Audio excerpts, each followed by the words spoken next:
청취자 여러분의 건강을 응원합니다. 라디오 특진 목사윤입니다. 오늘은 많은 여성의 말 못할 고민, 요실금에 대해 알아봅니다. 특히 이번 시간에는 요실금의 종류와 진단법에 대해 자세히 알아볼 텐데요.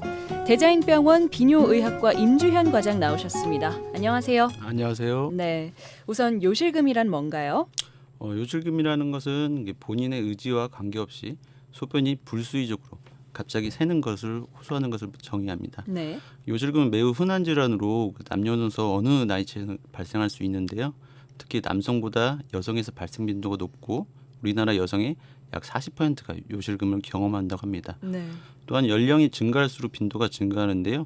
국내에서도 이제 평균 수명이 연장되면서 그 요실금 환자가 크게 증가되고 있어 그 중요성이 부각되고 있습니다. 네. 특히 여성분들 중엔 거의 뭐 2명에 1명꼴로 증상을 경험한다는 거잖아요. 네. 예. 네. 왜 이렇게 여성이 많이 느끼게 되는 거죠? 저희가 이제 요실금에도 여러 가지 요실금이 있긴 한데 특히 이제 복합성 요실금에서 여성분들이 월등하게 많고요. 그것은 이제 해부학적으로 여성이 남성보다 요도가 짧고 관략근이 약하기 때문인데요. 쉽게 말씀드리면 저희 남성한테는 전립선이라는 게 있지 않습니까? 그래서 방광경부하고 관략근. 근데 여자분들은 거의 이제 관략근 하나만 있기 때문에 수도꼭지가 2개, 남자는 2개, 여자는 하나만 있다고 네. 생각하시면 됩니다. 예. 그리고 이제 또 여성분들은 많은 분들이 분만을 하게 되기 때문에 분만으로 인해서 그 골반 근육이 견인이 되면서 그 주위 조직이 손상되고 그런 걸로 인해서 골반 근육이 약해지기 때문에 여성분들이 남성보다는 많이 발생하게 됩니다. 네. 결국 해부학적인 요인이 크네요. 네. 네. 조금 전에 복합성 요실금 말씀하셨는데 요실금에도 뭐 여러 가지 종류가 있나 보죠? 예, 대표적인 것으로는 이제 많은 분들이 알고 있는 복합성 요실금이라고 하죠. 그래서 이제 전체 요실금의 한 80% 정도를 차지하게 되는데요. 예를 들면 뭐 기침이나 재채기, 줄넘기 등 갑자기 이제 복압이 상승하는 경우에 소변이 새는 현상 이런 걸 복합성 요실금이라고 하고요. 이건 아까도 말씀드렸듯이 분만이나 노화로 골반 근육이 약화되기 때문에 요도를 지지해주는 골반 근육이 약해져서 그게 소변이 새는 겁니다. 네. 두 번째로 많은 건 절박성 요실금이라고 하는 건데요. 요실금의 30% 정도 차지하고 있는데요. 이것은 소변이 몹시 이제 갑자기 마려운 느낌이 나면서 화장실 가기도 전에 바지를 내리기도 전에 이렇게 새는 경우를 절박성 요실금이라고 하고 이런 경우는 이제 골반 관략근보다는 방광 자체에 문제가 있는 과민성 방광에 의해서 같이 동반되는 경우가 많습니다. 네. 또 이 두 가지 요실금이 같이 합쳐져 있는 경우가 30% 정도 되거든요. 네.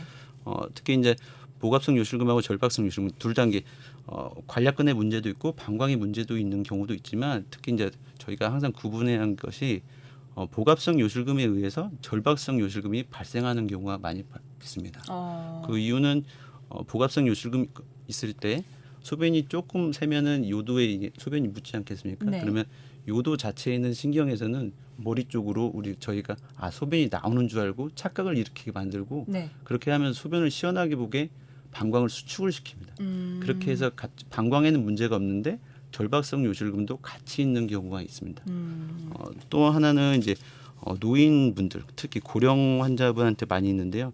그 방광 기능 저하로 인해서 네. 소변을 잘 보지 못하고 잔뇨가 많이 남는 거죠. 그렇게 아니면 소변이 찼는데 느낌이 없기 때문에 넘쳐가지고 방광이 넘쳐서 소변이 새는 경우 이런 걸 범람성 요실금이라고 하거든요. 예. 이런 것들을 잘 구분하는 것이 이제 치료를 잘하는 거라고 생각합니다. 네, 뭐 여러 가지 종류의 요실금에 대해서 그리고 각각의 요실금이 왜 생기는지도 간략하게 말씀해 주셨는데요.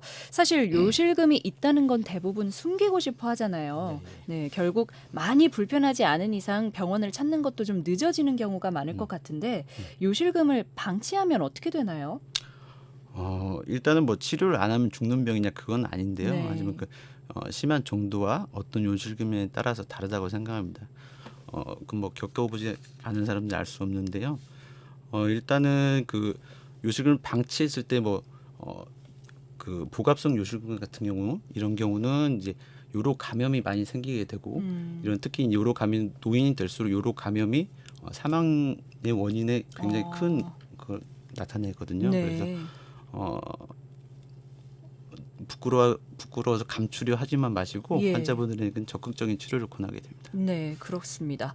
우선은 자가진단법을 좀 알아볼까 하는데요. 소변이 샌다는 대표적인 증상이 있긴 하지만 또 다른 자가진단법이 있을까요? 자가진단법이 뭐 저희 소변이 새는 거 이게 가장 중요한 자가진단이고요.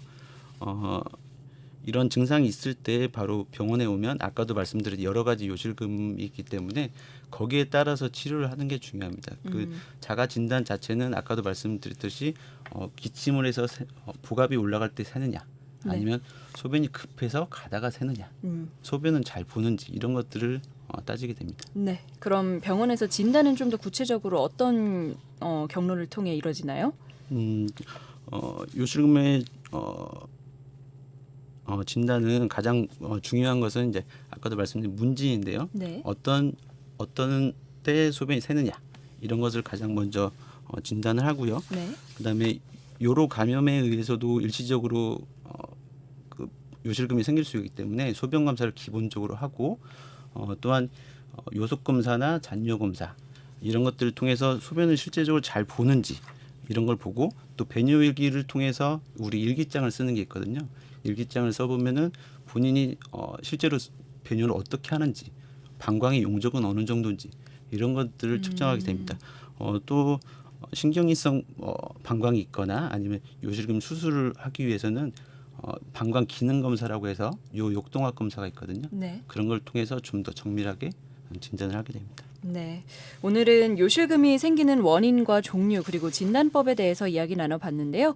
내일은 요실금을 치료하는 방법과 또 예방할 수 있는 법에 대해서 알아보겠습니다. 지금까지 비뇨의학과 임주현 과장이었습니다. 고맙습니다.